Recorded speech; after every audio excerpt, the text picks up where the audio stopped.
안녕하세요. 우리 채팅방에 질문이 하나 있었죠. 마태복음에 관한 건데 말이죠. 제가 먼저 본문을 읽어 드려 볼게요. 내용이 이렇죠. 어, 마태복음 18장에서 1절부터 5절까지 내용인데, 하늘에서 가장 큰 자가 누구인가? 라고 제자들이 예수께 나와서 물어요. 그랬더니 예수님께서 어린아이 하나를 세우고, 내가 진정으로 너에게 말하는데 너희가 돌이켜서 이 어린아이들과 같이 되지 않으면 절대로 하늘나라에 들어가지 못할 것이다, 이렇게 말씀하세요. 누가 큰 자냐 물어보는데 그렇게 답을 하시고, 또 이어서 그러므로 이 어린아이 같이 다 자기를 낮춘 사람이 되어야 한다, 그런 사람이 하늘에서 가장 큰 사람이다, 이렇게 말을 하고, 이어서 한마디 추가로 하신 것이 누구든지 내 이름으로 이런 어린아이를 하나를 영접하면 나를 영접하는 것이다, 이렇게 말씀을 하셨는데, 이 구절에서 잠깐 이런 생각이 드신 거죠. 채팅방의 글을 읽어 드릴게요. 뭐라고 하셨냐면 이렇게 말씀하셨어요. 예수님이 어린아이를 안고 어린아이 같지 않으면 천국에 갈 수 없다는 말이 예수 믿으면 천국 갈 수 있다는 말과 상관관계가 있는 거냐. 그런데 이렇게 질문을 하셨지만 사실은 그래 보이지 않는다는 거죠. 그래서 이어서 하신 말씀이 어린아이는 예수 믿는 것을 전제하지 않는 것 같아서요, 라고 말씀하셨어요. 이 말씀은 사실은요, 굉장히 예의 바른 태도로 질문을 하셨지만, 한국 개신교의 주류에 전면적으로 도전장을 던지는 것 같은 큰 질문이에요. 무슨 말씀이냐면 원죄 이론에 관한 도전이거든요. 원죄는 죄가 유전되었거나 요즘에 유전되었다는 말을 조금 쓰기가 꺼려 해서 말이죠. 하도 도전을 받으니까. 그래서 전가라는 용어를 대신해서 사용한 사람들이 많아요. 그런데 유전되었거나 전가되었거나 아무튼 그 죄가 아이에게 있다는 거잖아요. 그러면 그 아이가 죽으면, 그러면 지옥 가는 게 맞는데, 원죄 때문에. 그런데 이 질문은 어린아이는 예수 믿는 것을 전제하지 않은 것 같은데, 그런데 예수께서 그 어린아이가 천국 갈 수 있다라고 말씀을 하셨다는 거죠. 그러니까 한국 개신교 주류에 대한 아주 전면전을 선포한 그런 그 말씀이나 마찬가지라는 거죠. 그러니까 원죄 이론에 따르면 당연히 어린아이가 지옥에 가는 것이 맞아요. 그런데 교회에서 그렇게 말을 하지는 않죠. 그래서 유아세를 주는 거예요. 아주 오래전부터 시작했죠. 그 오래전에는 세례를 받으면 구원받는 것으로 그렇게 생각을 했어요. 그 단을 지배하고 있는 그 종교인들의 권력이 하늘 끝에 닿은 거죠. 성경은 그것을 매우 악한 자들의 행동으로 이사야서나 계시록에서 말을 하고 있어요. 하늘에 올라 보좌를 틀어 놓고 거기에 앉는 행동, 내가 하나님이다 하는 행동과 마찬가지라고 말을 하고 있고, 그 다음에 로마서를 통해서도 그리스도를 하늘에서 끌어내리거나 무정에서 끌어올리는 그런 행동이라는 표현을 하고 있단 말이에요. 유무죄에 관해서 자기들이 최종 심판자가 되는 그런 행동이다라고 말씀하는 거예요. 그러니까 그렇게 유아 세례를 줌으로 무죄 방면시켜 주는 거, 이런 거, 그 심지어 더 나가서 면죄부를 팔아 제끼기도 했다는 거죠. 그래서 죄가 없이 깨끗하게 되었다, 흠결이 없는 자가 되었다, 그래서 천국 백성이 되었다라고 돈을 받고 면죄부를 팔고 말이죠. 면죄부를 돈 주고 한 사람들은 나는 이제 흠이 없는 자가 되었다, 완전하라 하신 말씀대로 나는 이제 완전하게 되었다, 이렇게 믿었다는 거죠. 이런 끔찍한 일도 교회에서 벌였어요. 근데 지금 현대 교회에서는 세례를 받는다고 구원을 받는다고 믿지 않아요. 더 이상 세례로 구원을 받는다고 더 이상 믿지 않는데도 여전히 유아 세례를 하고 있다는 거죠. 이유가 뭘까요, 도대체? 받침? 뭐 이런 건가요? 주님께 내 아이를 바칩니다, 뭐 이런 걸까요? 아무튼 아이가 지옥에 간다는 건 부모로서 상상도 하지 않아요. 이거는 원죄를 믿든 이건요 사실 원죄를 믿지 말든가 아니면 내 아이라도 지옥에 가야 간다고 말해야 하는 게 옳잖아요. 원죄 이론을 믿는다면. 그러니까 원죄 이론을 믿는다면 내 아이도 지옥에 간다고 말하는 게 맞고요. 그래서 그 부모의 심정이 매우 슬퍼야 하는 게 맞죠. 그래서 한시가 급하게 아이들에게 복음을 전하고 말이죠. 아이들이 돌이킬 것을 권해야 하잖아요. 그래서 주의 주되심을 인정하는 믿음이 있도록 아이들의 삶의 전 영역에서 돌봐야 하잖아요. 매 시급하게. 그럼에도 불구하고 그렇게 하지 않는다는 거죠. 그렇죠? 그렇게 하지 않아요. 그냥 태평성대죠. 그냥 우리 아이가 가지 않는다. 지옥에 가지 않는다. 그러면 차라리 원죄를 믿지 말든가. 그렇죠? 원죄를 믿지 않으셔야 한다는 거죠. 아무튼 그 원죄 이론에 대한 도전이 한국은 별로 없는데 미국은 많아요. 그래서 원죄를 부정하는 신학자나 목회자 그리고 일반 신자들이 굉장히 많습니다. 저도 그 중에 하나예요. 그래서 저는 죄는 유전되거나 상속되지 않는다고 믿는 거죠. 그리고 이 증거를 보면요. 누구든지 교회를 가서 회개를 하잖아요. 회개를 하는데 회개할 때 보면 다 자신의 죄를 회개해요. 자신이 저지른 범죄에 대해서.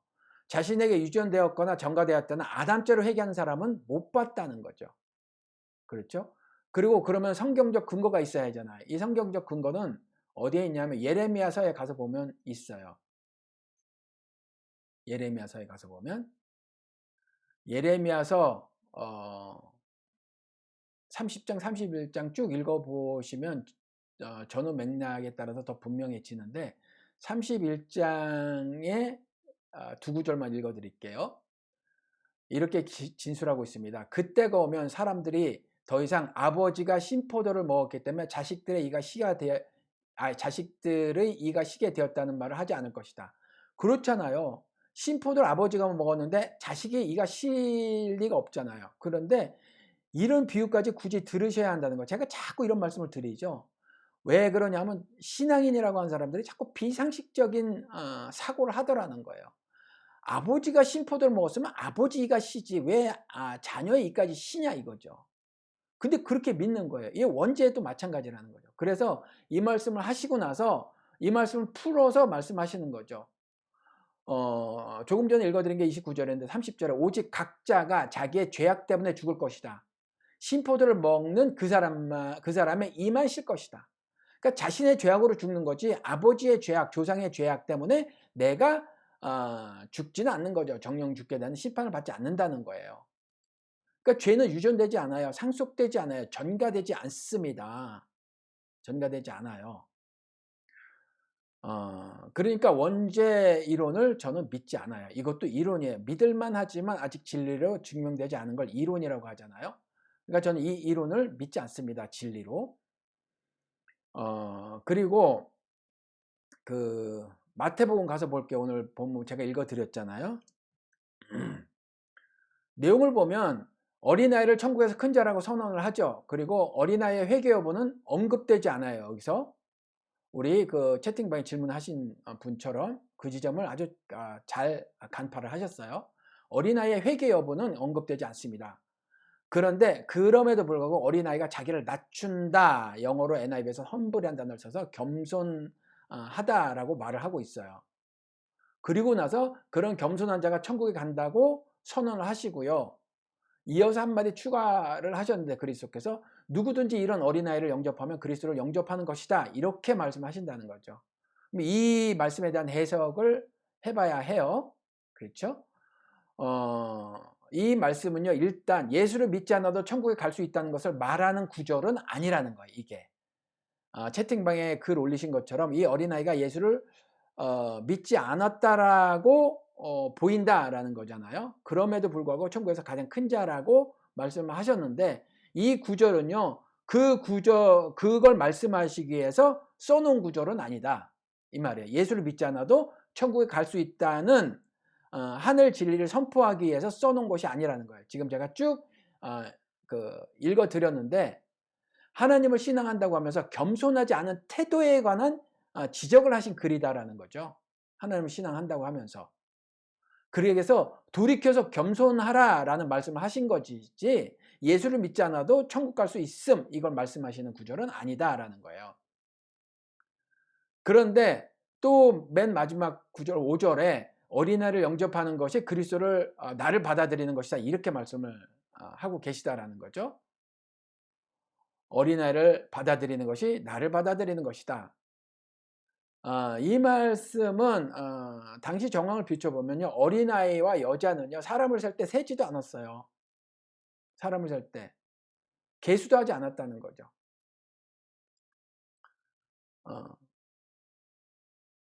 그런데 그 어린아이를 가지고 오시는 거예요. 그리고 이 사람들의 질문이 이랬어요. 천국에서 누가 가장 큰 자냐? 그러니까 천국에서조차 큰 자가 있고 낮은 자가 있다라고 생각을 하는 거예요.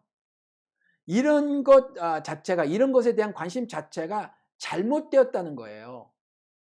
전혀 겸손하지 않잖아요. 천국에서조차 우열을 나누고요.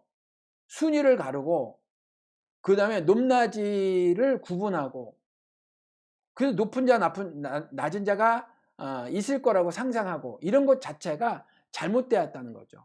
왜 그런 것에 관심을 갖느냐라는 말씀이라는 거죠. 그렇죠? 참고로 마태복음에 가서 보면요. 마태복음 20장에 가서 보면 이런 구절이 나와요. 세베대 아들들의 어머니가 아들들과 함께 예수께 다가서 절하며 무엇인가를 청하였다. 20절이에요. 20장 20절. 근데 그게 뭐였냐면 뭔가를 청했는데 예수께서 그 여자에게 이렇게 반문을 하십니다. 무엇을 원하십니까? 라고 여자에게 묻죠. 그랬더니 여자가 말하기를 나의 이 두 아들을 선생님의 나라에서 하나는 선생님의 오른쪽에 하나는 선생님의 왼쪽에 앉게 해주십시오. 그 선생님의 나라, 그 나라의 권세자가 되게 해주십시오라는 거잖아요. 그러니까 예수께서 대답을 하시기를 이렇게 하셨어요. 너희는 너희가 구하는 것이 무엇인지도 모르고 있다. 구하는 것이 뭔지 모르는 거예요. 그냥 사실은요, 선생님은 나라, 이 사람이 그 여자가 그리스도 나라에 대해서 잘 이해를 하지 못하고 있었어요. 그런데 그럼에도 불구하고 그 나라가 가야 하는 나라, 가고 싶은 나라, 뭐 이렇게 생각을 했을 거란 말이에요. 그래서 그곳에서 높은 지위의 사람이 되기를 원했던 거죠. 그래서 와서 청탁을 하는 거예요. 그랬더니 너희들이 너희 구하는 것을 알지 못한다는 거예요. 지금 개신교도 마찬가지로 보여요.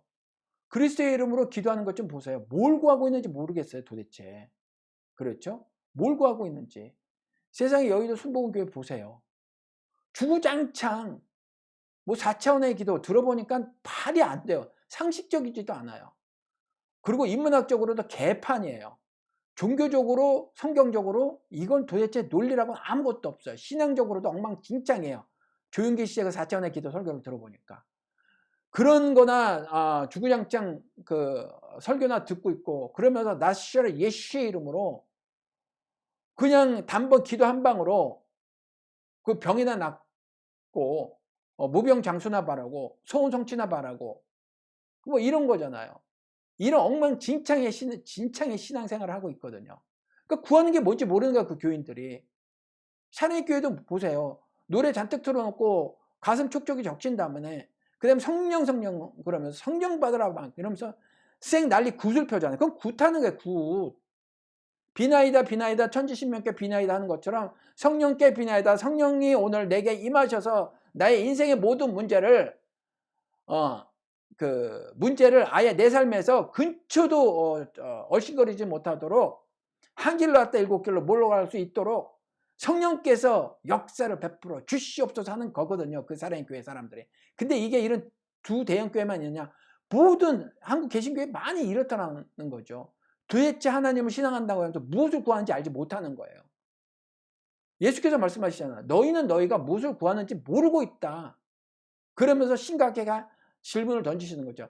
내가 마시려는 잔을 너희가 마실 수 있겠느냐? 그래서 마실 수 있다고 말을 해요.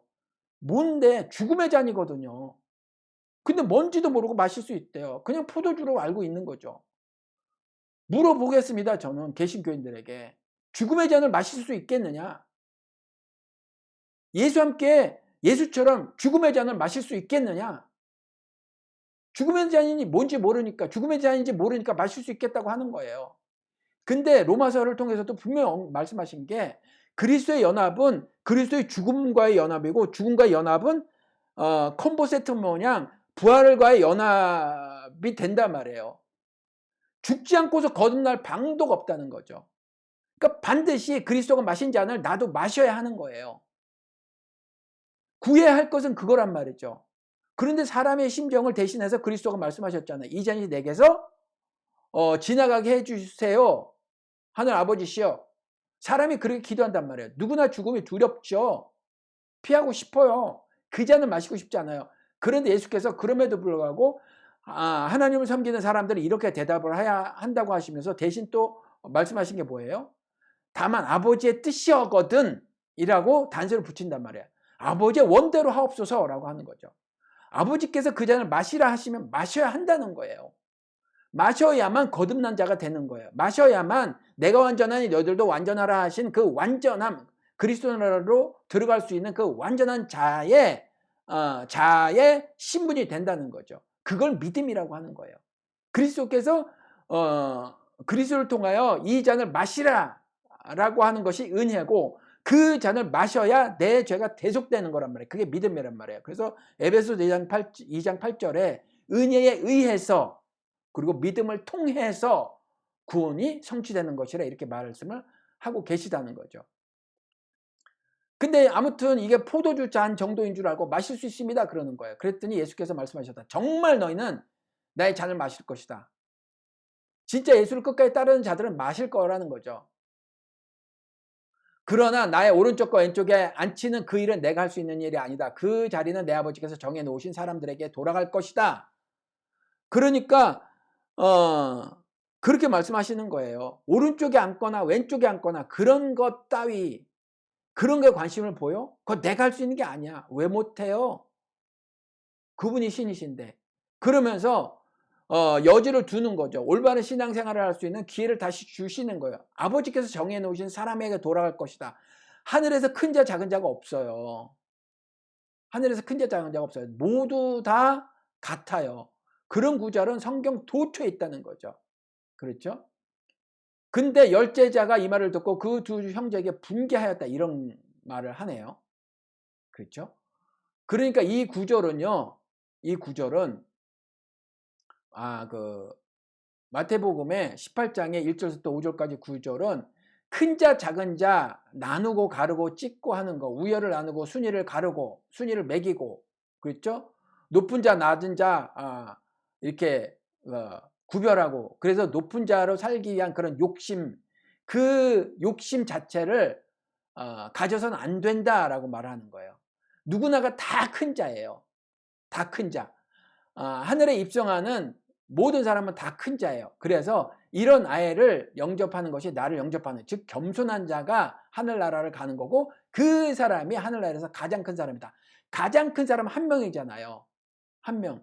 The greatest. 여기서도 단수를 썼어요. This child is the greatest. 하나잖아요. 근데 어떻게 하늘에서 큰 자가 한 명밖에 없는데 모두가 큰 자가 되겠냐는 거죠.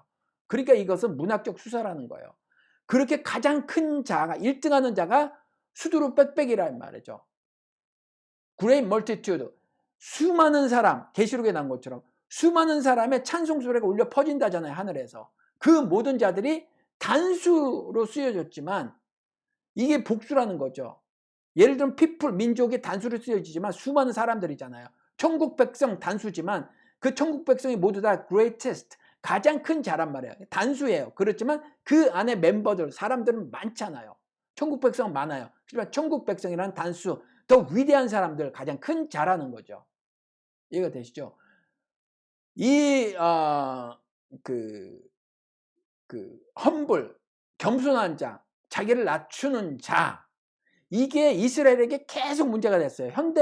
현대 개신교인들도 이게 사실 가장 심각한 문제로 저는 보인단 말이에요. 하나도 안 겸손해요. 전혀. 겸손이 그저 두 손 모으고 얼굴 빵긋빵긋 거리는 걸 겸손이라고 이들이 말해요. 아니요. 겸손은 전적으로 내 고집을 버리고 하나님의 말씀에 전폭적으로 순종하는 거. 이게 겸손이에요. 웃고 빵긋빵긋하고 고운 언어를 사용하는 거, 이게 겸손이 아니에요. 하나님의 말씀을 무조건 신뢰하고 따르는 거, 이게 겸손이란 말이에요. 이해가 되시죠? 어린아이? 그 어린아이를 보고 겸손할 줄 알아라는 거죠. 어린아이는요, 자기 주장을 펼 수 없었단 말이에요, 그때. 똑같다는 거예요. 하나님 앞에서 자기 주장을 펴지 말라는 거예요. 그건 율법주의라고 고발을 하시는 거란 말이에요. 그러니까 이 구절은 결코 예수를 믿지 않아도 구원을 받을 수 있느냐 아니면 그렇지 않느냐에 관한 기술하는 것이 아니라, 하나님을 믿는다고 하면 겸손할 줄 알아야 된다라고 말을 하는 거예요. 자기를 낮출 줄 알아야 된다. 자기를 낮춘다는 건 다시 말씀을 드리지만 그냥 뭐 적당히 양보하고 뭐 God first, you second, me third, 하나님이 우선이고 당신이 두 번째, 내가 세 번째입니다. 이따위 종교적 표나 매달고 살거나 십자가 목걸이를 해달고 사는 거, 그런 게 아니라 실제로 하나님의 말씀에 따라 자기 삶을 조종하는 걸 말하는 거군요. 그래서 이 잔을 마시라 그러면 이 잔이 죽음의 잔인 줄을 알지만 마시는 거고요. 좁은 문을 일부러 열고, 군자는 대령이라 세상은 가르치지만 좁은 문을 열고 좁고 협착한 길을 내가 가리라. 그것이 천국 여정이라면 그 길을 가리라 하는 거란 말이에요. 그렇죠? 그 구절이에요. 그런데 오늘 그 채팅방에서 질문하신 분처럼 그러면 아무래도 이런 질문이 생긴다 이 말이지. 이 구절을 읽고 그럼 어린아이는 회개하지 않아도 천국에 갈 수 있을까라는 질문이 생기잖아요. 저는 말씀드린 것처럼 원죄가 유전되거나 상속되거나 전가되지 않아서 어린아이는 천국에 갈 수 있다고 생각해요. 그럼 몇 세까지? 그건 몰라요. 그건 모르지만 대충 뭐 한 12세 전후로 봐야 되지 않을까라고 생각을 개인적으로 하고요. 이 개인적인 생각은 타인의 생각에 동의를 해서 생겨진 생각이에요. 대개 원죄를 인정하지 않는 사람들은 대개 그렇게 말을 해요. 왜냐하면 아직 회개할 능력이 생기지 않았다는 거죠. 그 정도 어린아이들은. 본질적 죄가 뭔지도 모르고요. 본질적 죄에 대한 회개는 당연히 따라서 본질적 죄가 뭔지 모르니까, 본질적 죄는 하나님을 주로 여기지 않는 거거든요. 주의 주되심을 인정하지 않는 거예요. 근데 주에 대한 개념을 아직 확실히 잘 몰라요. 그렇죠. 그렇기 때문에 주의 주되심을 인정하지 않는 것의 일반적인 형태나 내용도 잘 모른단 말이에요. 그러니까 그게 어느 정도 깨달아지려면 일정 나이가 돼야 된다. 근데 그 전에 죄를 지음, 즉 주의 주되심을 인정하지 않는 말과 행동에 관해서도 하나님은 너그럽게 용서를 해주신다. 그래서 그들을 죽음의 형벌을 내리지 않으신다라는 것이 저의 믿음이에요. 개인적으로 이런 믿음을 가진 미국 사람들은 굉장히 많다는 거예요. 저는 이 믿음을 갖게 된 이유가, 하나님의 관심은 제가 방송을 통해서 여러 번 말씀을 드렸지만 구원에 있거든요. 그래서 그리스도의 초림은 to save, 구원하러 오신 거예요. 이제 재림 때 심판하러 오시는 거예요. 그럼 아직 재림하지 않으셨으니까 온통 하나님의 관심은 구원에 있다는 거죠. 그래서 잃은 자 하나라도 찾아 나서시는 장면을 기록해 하시고 후대를 사는 우리에게까지 전해주신 거예요. 그렇죠? 하나님의 관심은 온통 구원에 있다는 거죠. 온통 구원에. 그래서 조금 전에 말씀드린 것처럼 아직 자신의 죄를 회개할 정신적 능력이 없는 아이들은 죄를 지었어도 일종의 훈방 조치 같은 걸 하신다는 거예요. 그렇죠? 그리고 더 어린 아이가 아니라 아기의 경우는 창세기에서 보이는 낙원의 사람과 모습이 똑같다는 거죠. 욕심이 없어요. 욕심이. 그렇죠? 엄마의 욕심으로 명품 옷을 아기들에게 입히지만 아기들은 몰라요. 월마트에서 싸구려 뭐 5불짜리 옷을 사입혀도 엄마가 사입히면요 방긋방긋 웃는 게 어린 아이들이란 말이죠. 욕심이 없어요. 심지어 만나를 주셨을 때 하루치만 거둬라 그랬잖아요. 그래서 일용할 양식을 주옵시고 라고 기도하라 그리스도도 가르치시고, 그 정신이 신약까지 온 거거든요. 하나님의 말씀, 이게 먹는 거에 관한 기도가 아니에요. 하나님을 향한 전폭적인 신뢰를 보임에 관한 기록이에요. 만나를 주셨는데, 가시 같은 만나를 주셨는데 하루치만 거둬라. 하루치만. 그리고 안식일 전에서 이틀치를 거둬라. 왜? 안식일 날은 노동하지 않을 것이기 때문에.